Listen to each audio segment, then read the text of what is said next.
Hi guys, I wanted to connect as we enter this spring season and talk about some of the things that God's been doing in our community life together. We've been in this series called Why we do what we do. We all worship something. The only choice we get is what we worship. We've been examining some of our practices together here at the Vineyard, how they help us worship not money, not ourselves, not whatever, but actually worship Jesus. I was reading an article about mirror neurons, and mirror neurons are in your brain, and actually like subconsciously, neurologically, you start to mirror or look like what you are in the presence of. So it's very helpful if you're with a friend who is sad and you've had the best day ever. They're sharing with you, you're kind of like neurologically, we mirror some of that. So what we spend time with, what we sit in the presence of, we will start to reflect that. We want to reflect Jesus. And we don't do that just by willpower, by being better, but by sitting in the presence of Jesus. Maybe our mirror neurons doing their job with that. But we've talked about some of the habits we have to form more Christ-likeness in us. Stephen talked about the ways we do some of these repeated prayers that they sink into us.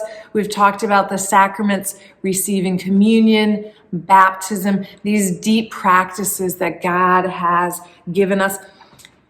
I was journaling through some things the other day, thinking like, when I'm lonely, what's the best thing for me spiritually? I realized that when I'm lonely, the antidote is intercession. When I'm not feeling connected to other people, you know what I should do?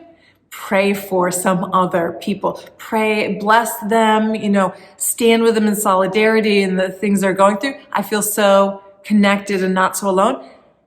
And God's really teaching me worship.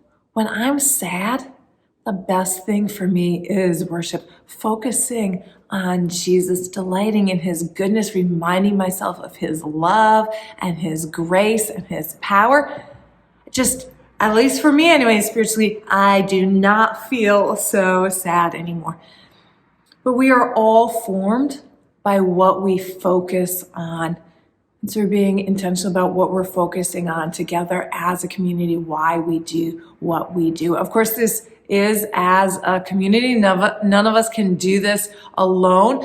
Keep reading in the email. We've got some good opportunities for community. We're doing a little movie night, The Chosen, which is only available at local churches. So you're welcome as your local church. There'll be a really good time together. We've got snacks and all of that. If you are a parent, sign up for the family table. Great community, spiritual formation together, and some really important resourcing for us.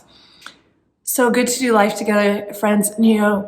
I really believe praying for many of you in this church, praying for our church, that God is moving in so many individual lives, and God's moving in our church life, and it's just a privilege to do that together. Thanks, friends.